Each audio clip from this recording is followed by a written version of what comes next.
আসসালামু আলাইকুম। Welcome to my cooking channel Shahrin's cooking artistry. আজকে আমি আপনাদের মাঝে আরও একটি সহজ এবং মজাদার রেসিপি নিয়ে এসেছি, কাস্টার্ড কেক। তাহলে ফুল রেসিপিটি দেখার জন্য আমার সাথেই থাকুন।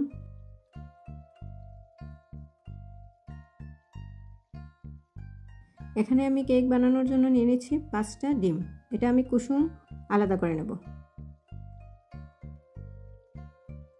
সবগুলো ডিমের কুসুম আলাদা করে নেব।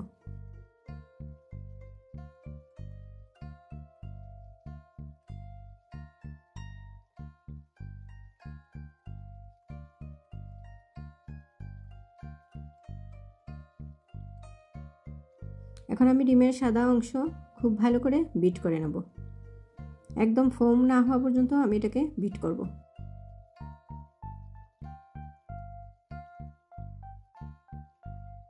এখন আমি হাফ কাপ চিনি অল্প অল্প করে মিক্স করব এবং বিট করব।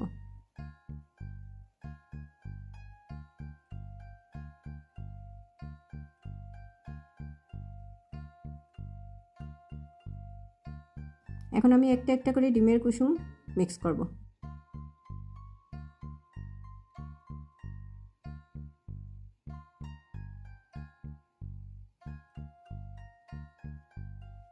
এখন দিয়ে দিচ্ছি 1 চা চামচ ভ্যানিলা এসেন্স। দিয়ে দিচ্ছি 1 কাপ ময়দা, বেকিং পাউডার 1 চা চামচ, গুঁড়ো দুধ 2 টেবিল চামচ।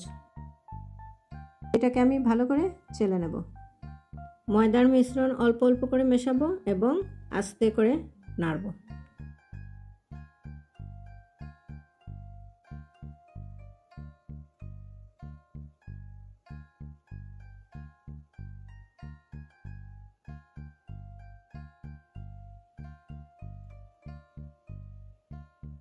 ময়দার মিশ্রণ মেশানো শেষ হয়ে গেছে। এখন আমি দিয়ে দিচ্ছি 4 টেবিল চামচ বাটার।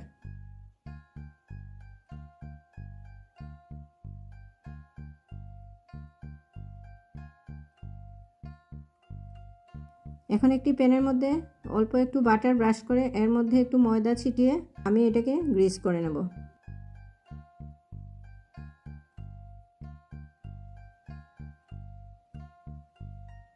এখন ময়দাগুলোকে ঝেড়ে ফেলে দিচ্ছি।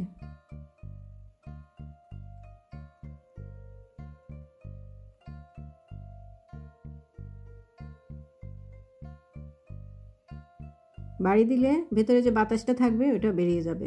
এখন আমি 10 মিনিট প্রিহিট করা ওভেনে 170 ডিগ্রি সেন্টিগ্রেডে 15 মিনিট বেক করব। আমার কেকটা রেডি হয়ে গেছে।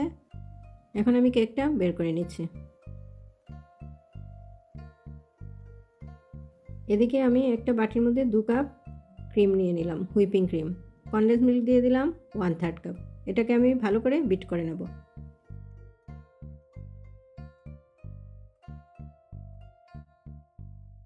এদিকে একটা প্যান বসিয়ে নিয়ে নিলাম 1.5 লিটার গরুর দুধ। পাউডার মিল্ক নিয়ে নিলাম 1/3 কাপ। কনডেন্স মিল্ক নিয়ে নিলাম 1/4 কাপ। এতে দুধটা আরও ঘন হবে। যতক্ষণ না পর্যন্ত দুধটা ঘন হয়েছে ততক্ষণ পর্যন্ত নাড়ব। এদিকে আমি অল্প একটু দুধের মধ্যে 3 টেবিল চামচ কাস্টার্ড পাউডার মিক্স করে সরিয়ে রাখলাম। দুধটা ঘন না হওয়া পর্যন্ত নাড়ব।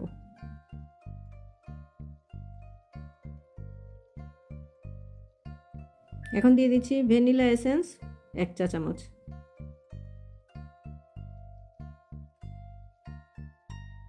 কাস্টার্ডের মিশ্রণটা আমি মিক্স করে নিচ্ছি।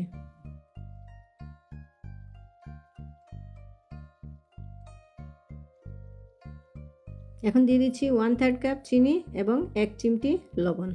যতক্ষণ না পর্যন্ত ঘন হয়েছে ততক্ষণ পর্যন্ত জাল করব। এদিকে আমি একটা ডিশে তৈরি করে রাখা কেকটা আমি বিছিয়ে দিলাম। এখন এটাকে ভালো করে ছিদ্র ছিদ্র করে দেব যাতে দুধের মিশ্রণটা ভেতর পর্যন্ত ঢুকে। গরম অবস্থাতেই দুধটা আমি ঢেলে দেব। এখন নিয়ে নিচ্ছি কিছু জ্যামটা ভালো করে আমি উপরে ছড়িয়ে দেব।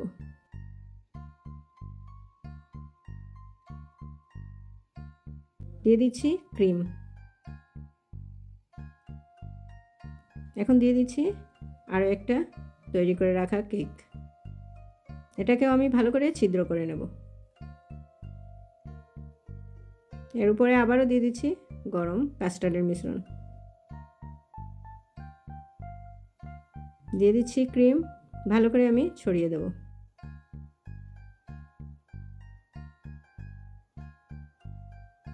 এখন দিয়ে দিচ্ছি জ্যাম, এটা দিয়ে আমি একটু ডেকোরেশন করে দেব।